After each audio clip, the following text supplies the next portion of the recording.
Cinema అమ్హారిక. OG OG OG దునియా మొత్తం Pawan మానియాతో ఊగిపోతున్న time ఇది. ఎన్నాళ్లుగానో ఎదురు చూస్తున్న ఓజాస్ గంభీర సిల్వర్ స్క్రీన్ పైకి ఎంట్రీ ఇచ్చేశాడు. మరి ఒక అభిమాని డైరెక్ట్ చేస్తే ఎలా ఉంటుందో చూపిస్తానని సుజిత్ అంటే ఆకలితో ఉన్న ఫ్యాన్స్ కి ఫుల్ మీల్స్ ఇస్తానంటూ శపథం చేశాడు పవన్. మరి అంచనాల్ని ఆకాశంలో పెట్టేసుకున్న ఓజీ వాటిని అందుకుందా? వీరమల్లుతో డీలా పడ్డ ఫ్యాన్స్ ని పవన్ సాటిస్ఫై చేశాడా? Let's watch. పవన్ కళ్యాణ్ ఈ మాట వింటే వెండితెర పులకరిస్తుంది, థియేటర్ దద్దరిల్లుతుంది. హిట్టు ఫ్లాప్లకి అతీతంగా ఈ హీరో స్టామినా బాక్సాఫీస్ వద్ద కలెక్షన్ల వర్షం కురిపిస్తోంది. ఇలా పవర్ స్టార్ అనగానే వినిపించే మాటలివి. ఈ క్రేజ్ ని ఎవరూ కొట్టేయలేరు. కానీ సినిమాల వసూళ్లు చేసే కలెక్షన్లు ఆ రేంజ్లో ఉండట్లేదన్నది వాస్తవం.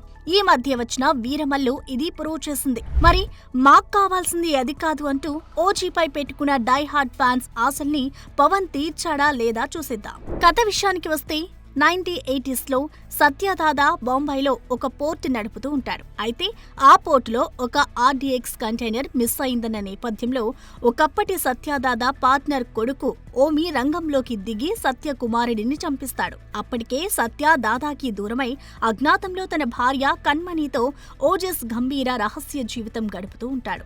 అయితే సత్యదాదా కుటుంబానికి ఓజస్ గంభీర ఎందుకు దూరమయ్యాడు? సత్యదాదా కుటుంబానికి ఆపద ఎదురైన నేపథ్యంలో తిరిగి వస్తానన్న ఓజీ తిరిగి వచ్చాడా? ఈ మధ్యలో ఓజీ కోల్పోయింది ఏంటి? అసలు ఈ ఓజీ ఎవరు అనేదే సినిమా కథ. ఇది సుజిత్ అనబడే పవన్ కళ్యాణ్ ఫ్యాన్ రాసిన కథ. ఒక ఫ్యాన్ ఎలా చూడాలనుకుంటాడో అదే చేశాడు సుజిత్. సినిమా నిండా ఫ్యాన్ బాయ్ మూమెంట్సే మరి. అలా పవన్ కళ్యాణ్ నుంచి ఎంతో కాలంగా మిస్ అవుతున్న ఒక స్టైలిష్ గ్యాంగ్స్టర్ తరహా ట్రీట్ కోసం చూస్తున్న ఫ్యాన్స్ కి ఫుడ్ ఫెస్టివల్ నే ప్లాన్ చేశాడు సుజిత్. కథ పరంగా చూస్తే ఓజీ సాధారణ గ్యాంగ్స్టర్ కథ, చాలా సినిమాల్లో చూసిన కథ. ఇంకా చెప్పాలంటే సుజిత్ గత చిత్రం సాహో కథని పుస్తకంలో పేజీలు అటు నుంచి ఇటు తిప్పినట్టు తీసిన కథ ఇది. అయినప్పటికీ పవన్ ఇమేజ్ కి ఆయన స్వాగ్ కి తగ్గట్టుగా స్టైలిష్ గా చేతిలో వెపన్స్ పెట్టి అడుగడుగునా క్లైమాక్స్ ని మించిపోయే ఎలివేషన్స్ తో తుక్కురెగ్గొట్టాడు సుజిత్. ఇక సుజిత్ కి తమన్ కూడా యాడ్ అవ్వడంతో సినిమా ఫ్యాన్స్ కు ఒక ఐ ఫీస్ట్ అనే చెప్పాలి. ఈ పర్టిక్యులర్ సినిమా విషయంలో మొదటి నుంచి చాలా మందికి ఒక క్లారిటీ అయితే ఉంది. ఆల్రెడీ అందరికీ తెలిసిన ఒక గ్యాంగ్స్టర్ బ్యాక్ డ్రాప్, అందులో హీరోకి ఒక ఫ్లాష్ బ్యాక్, ఈ టెంప్లెట్ ని అంతా ఫిక్స్ అయ్యారు. అలా ఊహించిన రీతిలోనే ఇందులో ఫ్లాట్ కూడా కనిపిస్తోంది. అలాగే పవన్ కి ఒక పవర్ఫుల్ ఫ్లాష్ బ్యాక్ ఎపిసోడ్ తప్పితే మిగతా అంశాలు మాత్రం చాలా రొటీన్. సో మరి కొత్తదనం కోరుకునేవారు డిసప్పాయింట్ అవ్వడం పక్కా. ఈ రొటీన్ రివెంజ్ యాక్షన్ పీక్స్ లో యాకాజాలు, సమురాయ్ పాయింట్ తప్పితే ఇంకో అంశం పెద్దగా ఎగ్జైట్ చేయదు. ఇక వీటితో పాటుగా సినిమాలో వావ్ అనిపించే సాలిడ్ ట్విస్ట్లు, టర్నింగ్లు లాంటివి కూడా కనిపించావంటే సుజిత్ స్టోరీ కన్నా ఎలివేషన్ నే నమ్ముకున్నాడని క్లియర్ గా తెలిసిపోతుంది. ఓవరాల్ గా చూస్తే ఫ్యాన్స్ కి కావాల్సిన సాలిడ్ ఎలిమెంట్స్ బాగా డిజైన్ చేసుకున్న సుజిత్ ఫ్యాన్ బాయ్ ఫిస్ట్ అందించే ఎలివేషన్ పై కాన్సన్ట్రేట్ చేసి స్టోరీ ఎగ్జిక్యూషన్ లో బోల్తా పడిపోయాడు. సాలిడ్ కంటెంట్ కోరుకునే వారికి ఏదో మిస్ అయిన ఫీల్ వస్తుందేమో, కానీ stylish and solid gangster action drama చూడాలనుకుంటే ఓజీ మంచి ట్రీటే. చూడాలి మరి ఈ దసరా సెలవులని ఓజీ ఏ మేరకు క్యాష్ చేసుకుని కాసులు కురిపిస్తోందో. ఇదిగో వచ్చేస్తామంటారు, అబ్బే ఇప్పుడే రావట్లేదంటూ కవర్ చేస్తారు. డేట్ పక్కా అంటారు, కానీ ఆ డేట్ కాస్త పోస్ట్పోన్ చేస్తారు. ఇది గత కొంతకాలంగా స్టార్స్ సినిమాల రిలీజ్ల తీరు.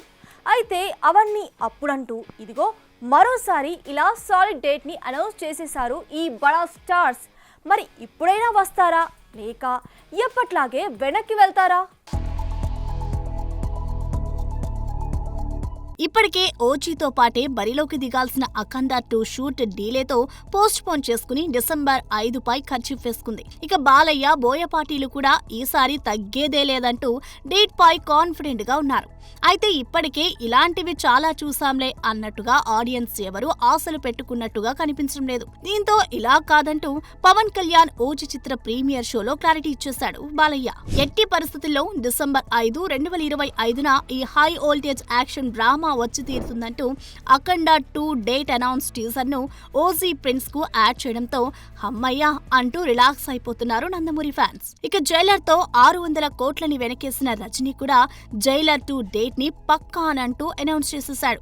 ఏది ఏమైనా వచ్చే 2026 జూన్ 12న జైలర్ 2 వచ్చి తీరుతుందంటూ కన్ఫర్మ్ చేయడంతో ఇది మరోసారి పోస్ట్ పోన్ కాకుండా ఉంటే బాగున్ను అంటూ కోరుకుంటున్నారు తలేవా ఫ్యాన్స్. ఇక ఈ రెండింటితో పాటే మాస్ జాతరపై సాలిడ్ అప్డేట్ వదిలాడు నాగవంశి. దసరా సందర్భంగా అక్టోబర్ 2న రిలీజ్ అనౌన్స్ చేస్తామంటూ మాస్ మహారాజ్ ఫ్యాన్స్ ని ఊరిస్తున్నాడు. వాస్తవానికి ఏడాది మీలో వస్తారని హడావిడి చేసి తీరా ఆగస్టుకి వస్తారని హంగామా చేసి ఇప్పుడు ఇలా మరో డేట్ ని అనౌన్స్ చేస్తున్నారన్న మాట. చూడాలి మరి చెబుతున్న ఈ డేట్లలో అయినా వస్తారా లేక ఎప్పటిలాగే వెనక్కి వెళ్ళిపోతారా? జక్కన్న ఎవరిని వదలొద్దని డిసైడ్ అయ్యాడా? అందుకే బాలీవుడ్ చాక్లెట్ బాయ్ ని cost చేసేస్తున్నాడా?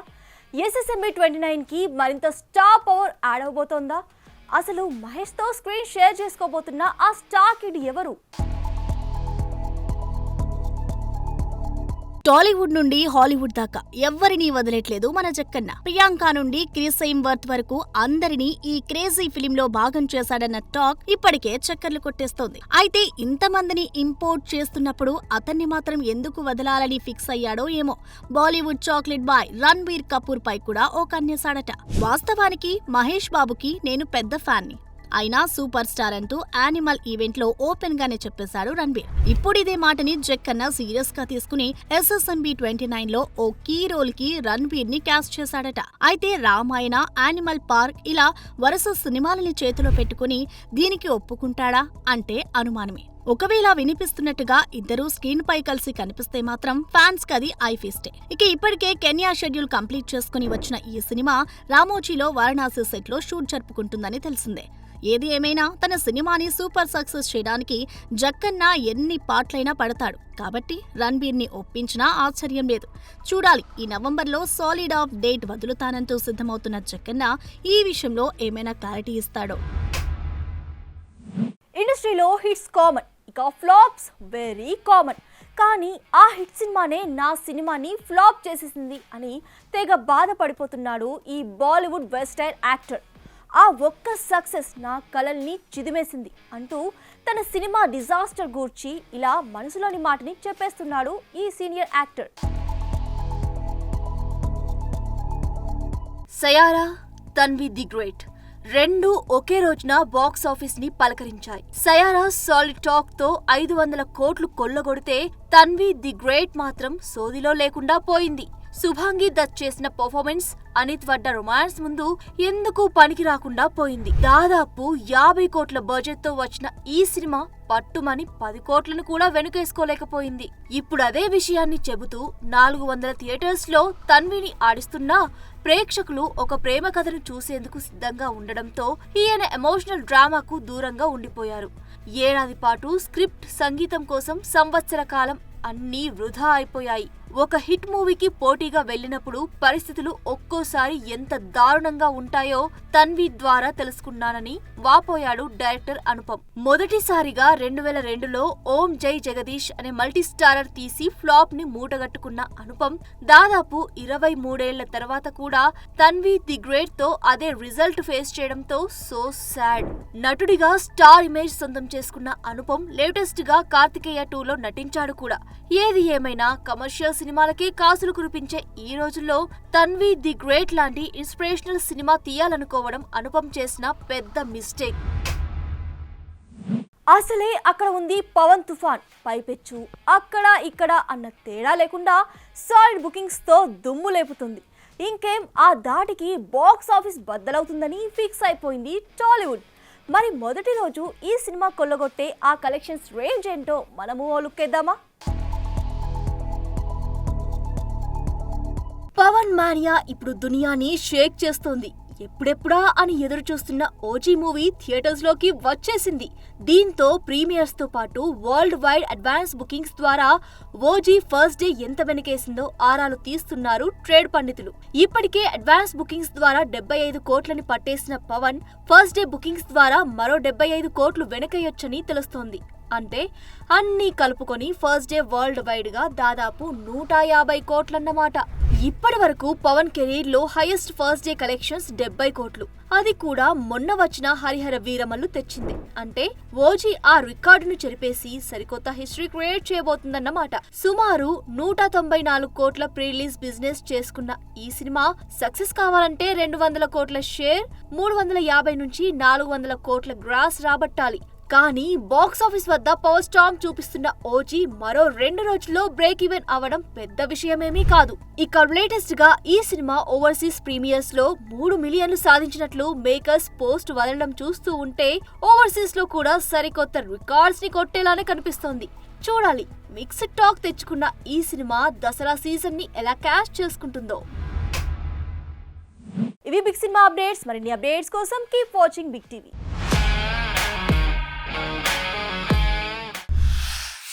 Anchor's wardrobe courtesy, Shopper Stop.